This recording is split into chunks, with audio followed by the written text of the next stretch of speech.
The second season of Westworld is a bit of a mess. An epic, beautiful, erratic, needlessly complicated mess. This is not to say that it's terrible or anything. In fact, it's brilliant in places, but it's nowhere near as good as the first season. Characters that I previously loved felt flat, the pacing was disjointed, and long stretches of it just felt a little dull. While there's certainly a lot to enjoy, after careful consideration, I can't say I was particularly happy with many of the narrative turns this season. It left me feeling hollow and kind of disappointed. Now, I don't say this lightly. I'm an enormous fan of what Jonathan Nolan and Lisa Joy have created here. They took a unique concept originating from a cult classic sci-fi movie from one of our most prolific authors and turned it into something that both honors the original source while also being its own original work. A merging of Old West mythos with futuristic science fiction, addressing modern day ideas concerning the rise of artificial intelligence and the use and abuse of it by mankind. Personally, I consider the first season to be a triumph. It's one of my favorite things, like ever, and I mean that in all sincerity. As a fan of both Jonathan Nolan and his brother Christopher Nolan, I consider season 1 to be up there with the best of their work, at the same level as Memento, Inception, and The Prestige. It contains the same twisty-turvy plot mixed with theatricality, mixed with intellectually stimulating ideas that defines their style, and does it over the long-form television format, allowing it to play out slowly and deliberately over time. Like almost all of the Nolan's work, it uses its plot to explore the nature of memory and time, constructed to manipulate and disorientate the viewer until the big reveal at the end where it all comes together in one epic climax that reframes the entire story. On top of that, it has some thrilling action sequences, impressive direction and cinematography, an absolutely exquisite soundtrack by the highly talented Ramin Djawadi, and a great cast who all bring their A-game, especially the great Anthony Hopkins, who delivers what I consider to be one of his greatest performances. The opening is beautiful and evocative, containing visually rich imagery and symbolism, and much like Game of Thrones, it's set to the tune of an insanely catchy and memorable theme by Ramin Djawadi, though wholly different in style compared to the former. The first episode is a masterpiece in itself, and one of the best pilots I've ever seen, able to effectively and efficiently set up and explain a rather complicated premise in an emotional and intellectually fascinating way. I could do an entire video on the first 15 minutes alone. It's a perfect short film in itself, containing romance, tragedy, intrigue, multiple twists, and an ending that leaves you reeling. Perhaps best of all, though, is that the first season is self-contained, ending with every mystery solved, the plot resolved, and other than a few loose ends, every character arc complete. The ending is extremely fulfilling but also ambiguous, leaving on a cliffhanger that would be just as satisfying even if there never was a second season. It's by no means perfect, however. It contains the same issues that often plague all the Nolan's work, namely plot holes, clunky exposition, and the prioritizing of emotion and big moments over complete narrative cohesion, as well as being a bit too complex for its own good. Hold on to that last one because there's a lot to talk about there in regards to season 2. But like much of the Nolan's work, the first season of Westworld is a masterpiece despite its numerous flaws, which can be forgiven because the show as a whole is so undeniably ambitious, not just in terms of technical scope, but in the way it attempts to merge so many themes and ideas into a vast complex tapestry of moving parts. It's big, it's clunky, it's even silly in many places, but when it fires on all cylinders, it leaves you thinking and feeling, all with a chill creeping up your spine. It's one of the best seasons of television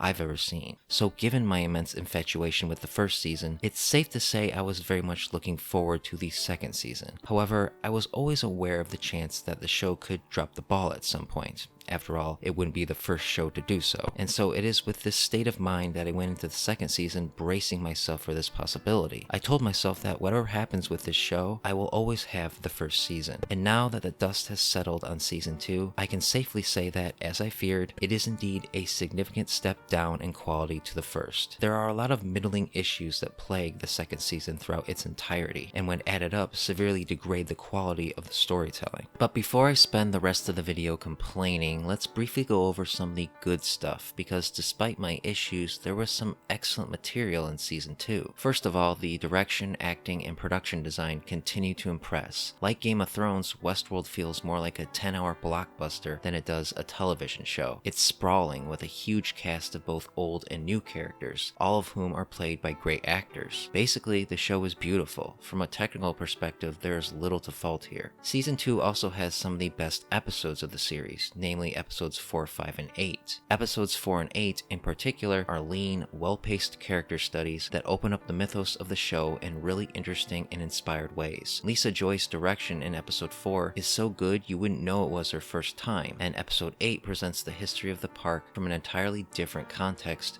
within an elegantly told hero's journey that pays homage to the roots of native storytelling. These episodes are up there with episodes 1, 7, and 10 of the first season as the pinnacle of how good Westworld can be. While it suffers towards the end, William's story this season was really solid. We spend a lot of time on his backstory, getting glimpses of his family life outside of the park, as well as his history with Delos, and all of it is very compelling. For most of the season, it looks like William is going on a redemption arc of sorts. He saves Lawrence's family in a badass scene that's a reverse of a similar scene last season. He reconnects with his daughter Emily, who comes to the park to try to save him from himself. We even get to see him pour himself out to his wife, admitting that all the good he manifests in the real world is a lie to hide the darkness inside. It's one of the single best scenes of the series. Of course, this is not to say that William is all of a sudden a good guy this season, far from it, but it adds layers of nuance to one of the show's most complicated characters. For as brief as it was, Shogun World was a fun diversion. I loved seeing the Mariposa robbery adapted from an entirely different culture and setting. It was very clever. The idea of the hosts having doppelgangers made for some amusing moments, and Akane and Musashi, played by the venerable Rinko Kikuchi and Hiroyuki Sanada, are great new characters that sadly don't stick around long enough. There's also some really gnarly kills, one of which I don't think I'll ever forget. I liked seeing Ben Barnes as Logan again. It made me realize how much I liked the character, and his final scene with his father was surprisingly heartbreaking. I was also genuinely surprised when Ford showed up at the end of episode 6, and enjoyed every scene he was in because Anthony Hopkins can play this character in his sleep, and I love it. And as always, Ramin Djawadi's new score is phenomenal, and that's to be expected at this point. Now, this brief overview is by no means exhaustive.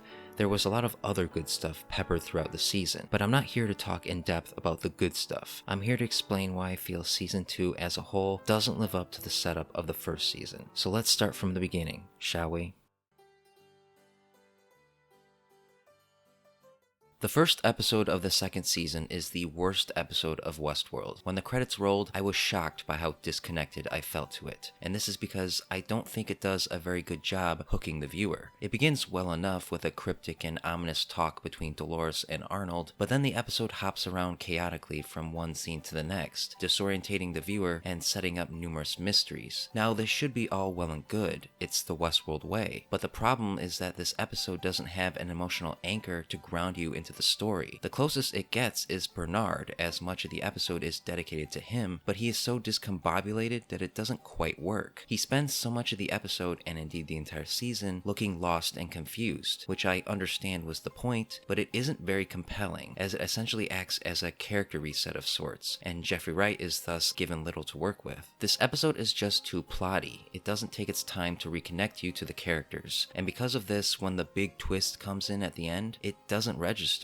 My reaction wasn't surprise and intrigue, it was confusion. There was zero emotion to it. Now compare this to the first episode of season 1, which does a near perfect job setting up the mystery along with getting you invested in the characters, all while also having the burden of setting up the world. When that episode ends, you've got characters to latch onto and the promise of a greater mystery to be solved. You're intrigued and want to see what happens next. When the season 2 premiere ends, you're just numb and confused. It's not a very compelling start to the season and is unfortunately a sign of things to come.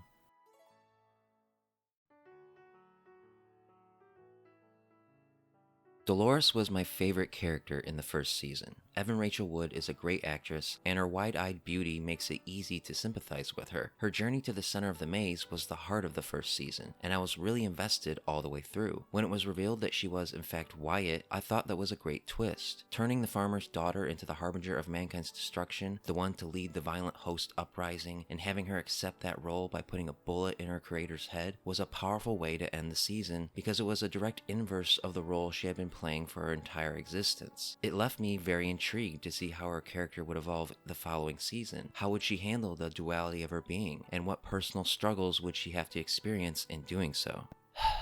And then season 2 screwed it up by making her a one-dimensional Terminator. Look, I understand what they were trying to do with Dolores. If you go back and watch season 1, Wyatt was set up to be pure evil, a frightening antagonist that has no mercy for his enemies. And so having Dolores take on that villainous role is following through with that setup. Of course I expected her to be a cold-blooded killer of humans. I was giddy like a schoolgirl when I first saw that footage of her maniacally mowing down humans in the trailer. But Dolores isn't just Wyatt, she's both. I suppose I expected more nuance to her, and this season doesn't give us much of that at all. Oftentimes, in fact, she comes off as rather cliched in one note, spouting speeches that verge on being laughably pretentious. Almost every scene of hers is her being menacing, or backstabbing someone, or killing with very little time spent analyzing who she is. It gets repetitive, and it's not very interesting. And so like Bernard at the beginning of the season, she comes off almost as an entirely new character, making it hard to root for her, which again I understand might be the point, but I don't think Dolores being the villain of the story is a valid excuse for her being unlikable. There are plenty of villains throughout fiction that the audience can sympathize with, but almost no attempt is made this season to do so with Dolores. It's a stark contrast to the first season, where she is the main character, and we spend time getting to know her and understand her. Imagine going into the second season without having seen the first. You would have no idea why Dolores is the way she is, and would probably hate her even more. We needed to see Dolores struggle with her role as a leader. We needed to see her question whether what she's doing is the right thing, to see her recoil in horror at her own violent delights. We needed to see the original Dolores come to terms with the fact that, to humanity, she is the bad guy, and how that is necessary if the hosts are to be free. But instead, she's just Wyatt,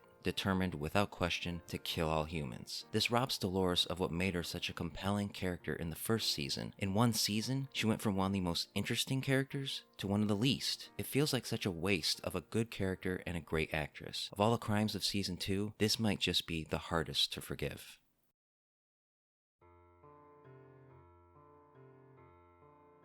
Bernard is another character that suffers massively in season 2, and the reason is quite simple. He spends the entire season lost and confused. Now your response to this may be, yeah, well, so was Dolores in season 1, and you'd be right, but the difference is in execution. Dolores actually went on a hero's journey in the first season. She ran away from home and pushed herself to reach the center of the maze. Sure, the journey was slightly confusing, but it was also tragic, poetic, and mythic, and all served to push her to the path to embracing her role as the one to draw first blood in the war between mankind and their creations. Season 2 attempts a similar path for Bernard, having him start out the story confused and lost in his memories, and structures the season within this point of view. Aside from the fact that it could be argued that this is a redundant narrative device at this point, more importantly, it robs Bernard of any autonomy this season. He's like a beaten dog, being dragged around against his will to wherever the plot needs him. He has nothing interesting to do, always a pawn in someone else's scheme, at least until the end when it is revealed he scrambled his own memory in order to deceive Delos and execute his master plan. And this should be a big emotional moment. It even plays like one, with the music swelling as Bernard looks out to the ocean, saying goodbye to Ford for the final time. But it doesn't quite land because it's not earned, because it doesn't feel like Bernard developed much to get to this point. Unlike Dolores' journey, Bernard is no more different than when the season started, and the fragmented nature of the narrative makes what moments of development there were fail to resonate. It's frustrating feeling so distant to a character I so effortlessly connected to in the first season. My eyes welled up when it was revealed that Bernard was a host. Jeffrey Wright's performance is subtle and heartbreaking as he realizes what he is. There is no such equivalent moment in season 2. Instead, he just stands around, bewildered and trembling as he tries to put the pieces of his mind together. There were so many directions the writers could have taken Bernard in season 2, but instead he remains frozen in place for most of it, and we are never allowed to truly know the character like we did in season 1. And so like Dolores, Bernard would have little depth if it weren't for our knowledge of the previous season's developments.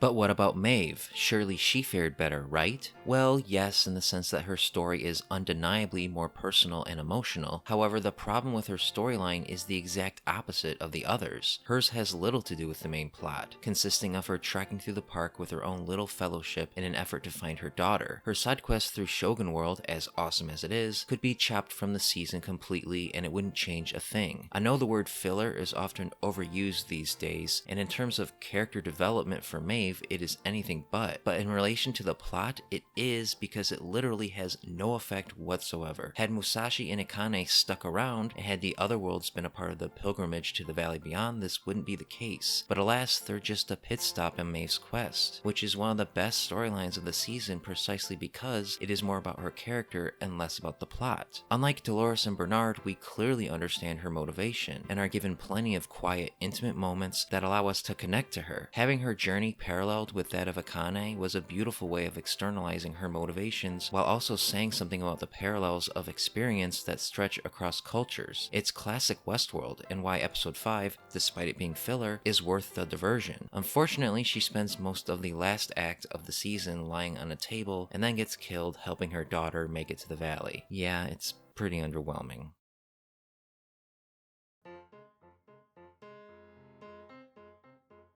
Now, as I mentioned earlier, I think William fared quite well this season. I thought his storyline was pretty good almost all the way through, but then it all sort of falls apart in the end once the show decides to suddenly make you question whether William is a host. Now, to be clear, I think having William so obsessed with Westworld and the game Ford set up for him that he kills his own daughter and then questions whether he could be a host to compensate for the guilt he feels is really interesting. But like so much of season 2, it's the execution that ruins it. This whole development is brought up at the 11th hour of the season with barely any setup, and then is rushed through in the finale. Almost no time is dedicated to seeing William truly contemplate the horrifying and unforgivable thing he has done. After he picks his arm open, you'd never even guess that this was a man who just killed his daughter. It just feels like William's story peters out in the end with no resolution or emotional catharsis. Maybe they're planning to delve deeper into the consequences next season, but in regards to this season, William's story doesn't have a proper ending. And don't worry, I'll get to the end credits scene. That deserves a whole separate section. Last off, there's Teddy, and honestly, there's not much to say about him. He really didn't do anything noteworthy this season except act as Dolores' right-hand man, which he did well, but in the end, even he couldn't stand her self-aggrandizing. I do feel kind of bad for James Marsden though. It feels like he was just callously written out of the show. Oh well, at least he gets to live on forever in robot heaven now. So as you can see, there were a lot of problems with the character writing in season 2. Some fared better than others, but overall it was very scattershot. But this problem is symptomatic of a deeper problem that lies at the core of the season, and that's the plot, or more specifically, how the season both structures and prioritizes plot over character.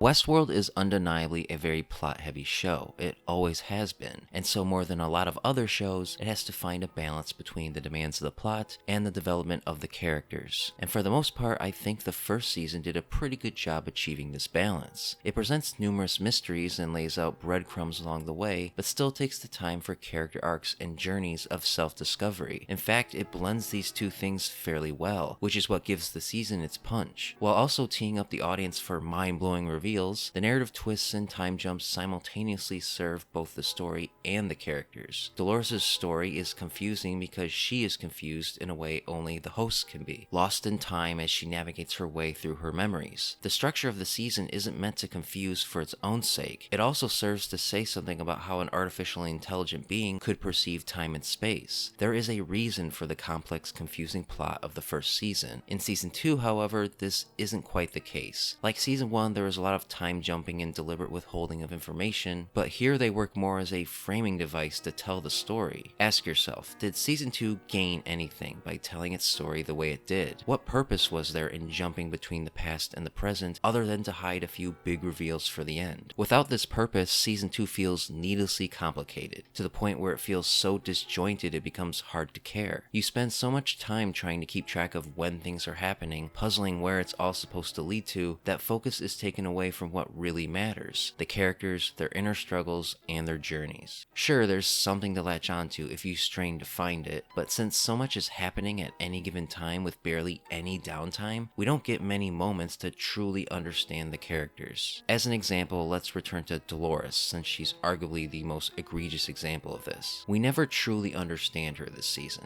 Sure, she does and says a lot, but at no point are we informed as to why she's doing the things she's doing. Yes, we understand understand on a surface level, she was abused for 30 years, trapped in an existential nightmare by humanity, and so we understand why she would want revenge on us. But the story never stops to get inside her head and allow us to connect to her, and so because we can't connect to her, her story doesn't connect on an emotional level. Again, I must stress that this was shocking to me considering how much the first season went out of its way to connect her to the viewer. You really feel for Dolores in the first season, but here I barely felt a thing. What's perhaps even more frustrating about this is that this isn't the case all the time. Episodes 4, 5, and 8 are the best episodes of the season precisely because they go out of their way to focus on character. They are the most streamlined, telling simple stories about one or two characters. This gives the episodes room to breathe, time to develop the characters and explore ideas, all without having to give up on being complex to do so. And ironically, it is these very episodes that are the most superfluous to the overall plot of the season. These episodes prove that when Westworld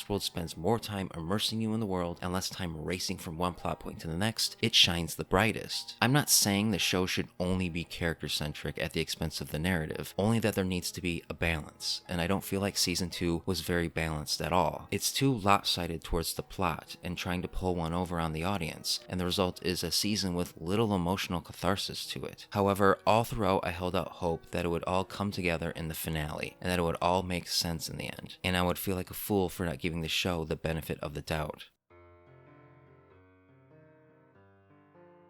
Pooh boy, where do I start with this one? The season 2 finale packs a lot of developments into one of the densest episodes of television I've ever seen. In a lot of ways it reminds me of The Dark Knight Rises, also written by Jonathan Nolan. Both blaze through an epic conclusion, piling twist after twist with little time to catch your breath. There's some truly incredible filmmaking and a sort of undeniable beauty to the chaos in both, where you know what you're watching is flawed, but very entertaining nonetheless. But just like with The Dark Knight Rises, while I can say overall I enjoyed the finale, there are some undeniable problems that hold it back from being truly great. It's actually an encapsulation of everything that is both good and bad about Season 2 as a whole. It has a lot of great moments and ideas, but is too bloated and focused on plot over characters to have them register in a truly emotional way. In fact, I was outright annoyed sometimes by how much the episodes seemed to skim over really important character reunions. The biggest and most disappointing one for me was the reunion between Dolores and the Man in Black. It has zero emotional impact. Dolores just walks up to William mid-existential crisis and is like, "What's up?" And then they team up for some reason, ride together for a couple minutes, and then he betrays her, which backfires on him. And that's it. Where was the gravitas? These characters are legends within the Westworld mythos, and haven't seen each other since before the park went to hell. They are meeting up within entirely different circumstances, and yet their reunion here is limp and lacks drama because the finale has so much ground to cover. This is just one major example of how this finale fails to truly connect in a visceral way. It fails in all the ways the Season 1 finale succeeded, and that's because while the latter was about the characters, this one is all about the plot. Go back and watch the Season 1 finale and you'll see that nearly every revelation is rooted in character. The reveal that William is the Man in Black and that whole confrontation he has with Dolores is riveting because it is about the characters. The reveal that Ford is not a cruel subjugator but has been working to free the host the entire time is powerful because of what it says about the character and his history with Arnold. The last-minute decision by Maeve to stay in the park to find her daughter is compelling because of the implication it has about her character. Basically, Season 1 built up to plot twists that were rooted in character, while Season 2 is all about twists that are only dramatic within the context of the plot. I know I sound like a broken record at this point, but this is the fundamental core difference between the two seasons. I've heard criticisms of the first season saying that it's too cold, that the characters aren't compelling, but I couldn't disagree more. Dolores, William, Maeve, Bernard, Ford, they are all really interesting characters, and every twist and revelation of the season is about them, how it reframes how we see them, and what sorts of interesting philosophical questions it brings up. They aren't just twists for the sake of twists, they serve the characters, and therefore serve the larger story. With Season 2, it appears that the writers have lost sight of this, and have become obsessed with providing gotcha moments. But gotcha moments only work if you care about who it's happening to, and understand understand clearly why it's happening. But since season 2 can't be bothered to spend too much time on either, the majority of them ring hollow, and when they do register, it's because, surprise surprise, it's less about plot and more about character and emotional catharsis. And so the finale races to the finish line without a second to breathe. Bernard kills Dolores, who then wakes up as host Charlotte, who kills human Charlotte, and then Dolores kills Bernard, but then she brings Bernard back to life outside of the park. The rest of the hosts are either dead or living in eternal bliss in the valley beyond, and so the stage is set for an ideological battle between Dolores and Bernard in the real world that will determine the future of both the hosts and mankind. While I certainly can't say I saw this ending coming, as a whole it just doesn't feel very satisfying to me, not like the first season was. I was pumped coming out of that. Here I was neutral. This isn't to say that I don't think where it left off isn't intriguing, but this season didn't build up to it and earn its conclusion on an emotional level enough for it to really hit home in the way that the previous season did. And then there's the end credits scene, which I think best represents the problem I'm starting to have with Westworld. As someone who has really never found the show that confusing, even I was completely lost here. Apparently at some point, William becomes a human-host hybrid like Delos, and is run through the loop of killing his daughter over and over again to test for fidelity. This revelation is so confusing, it's impossible to decipher what exactly is going on here without consulting outside sources for clarification, which is not a good thing. If your story is so disorientating that the audience needs you to outright tell them what is happening, then that's flawed storytelling, plain and simple. More than that though, personally, I'm just not fond of the idea of William being a host. Not only because the surprise turns out this character was a host twist is becoming overused at this point, but more so because it robs the character of his symbolic meaning. In a show that is from the AI's perspective, William is supposed to represent everything that is evil and corruptible about mankind. He needs to be human because anything else is antithetical to the concept of the character. You know what would have been a great twist? Having William open up his arm only to discover he is absolutely, without a doubt, human. This would have forced him to confront the reality of just how reprehensible he really is. It would have been consistent with the character and a compelling way to end his story. But instead, they leave it ambiguous just so they can have this twist ending after the credits that only leaves more questions than answers.